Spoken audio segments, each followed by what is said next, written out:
Thank you for watching my sushi at home video. As you know, the restaurants have been hit really hard by the pandemic, and being a lifetime Yelper, someone who loves food, post about food, I thought I would do sushi sashimi at home. So I got these market grade sashimi sushi, and you can see my cat approves. We got it at home. This is a 1 pounder. We're gonna work with even bigger sushi very soon. First, you mix the rice with vinegar and sugar. You really got to cool it down fast, and else it will be sticky. And it's still a little sticky for us. We're not pros. You see, it looks really good. This is a particularly nice cut. You can get rich sashimi-like flavor. It takes a little moment to figure out how to cut this perfectly. We had an experiment. You can see on the top, that is pretty good for nigiri, over rice, thin slices, and on the left is pretty good for tuna tartare, because it's more muscular, and so this is very good for nigiri. This rough part is better for tuna tartare because it's more muscular. You can see it's more grainy. It wouldn't taste very good if you consume it just direct. It wouldn't melt in your mouth. And this part really melts in your mouth. It's best for sashimi by itself because it's so excellent and ultra great.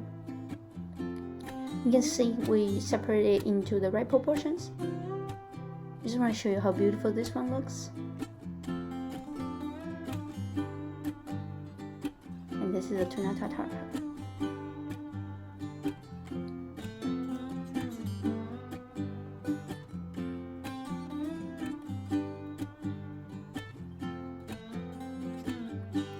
It's so good. You can't help but play with it a little bit, and of course, it really is glistening. I'm very lucky to have this. My family and friends enjoy this very much. And subscribe and like if you want to see more videos like this. I really do enjoy it. So this is the sashimi part. Just dip it in sweeter soy sauce. Do not use harsh, salty ones. You don't need a whole lot of wasabi for this, and if you can brush it on using a piece of ginger or a brush, would be great.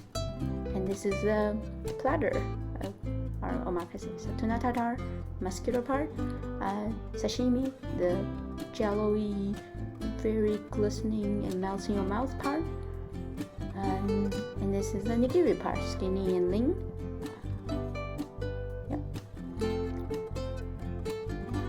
So this is the easy part, surprisingly, even though it took us a moment to figure out what to do. And if you need some advice, you can comment below. You see it looks really good. The rice was the hard part. We can talk a little bit about that.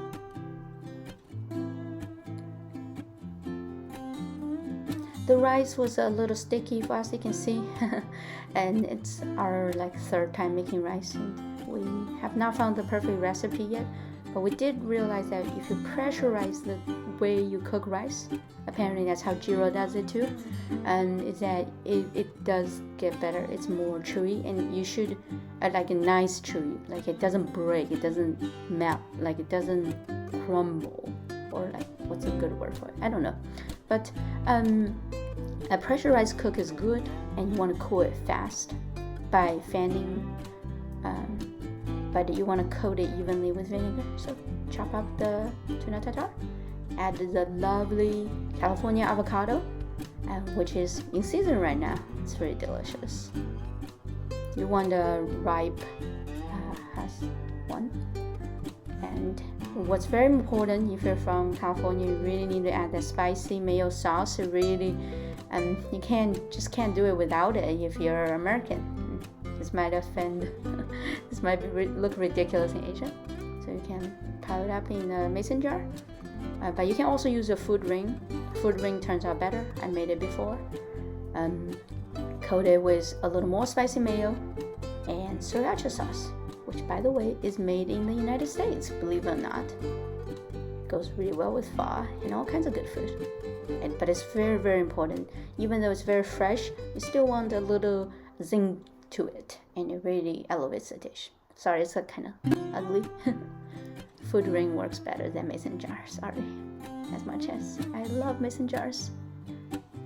And it is really delicious. That's a very sumptuous bite, and we received very good feedback from family and friends. So highly recommend it. And this only takes 5 minutes to make. Thank you so much for watching. And if you have any questions and comments, and this is WTF Japan TV, subscribe and like to support us. And we have BJ YX movie coming up soon.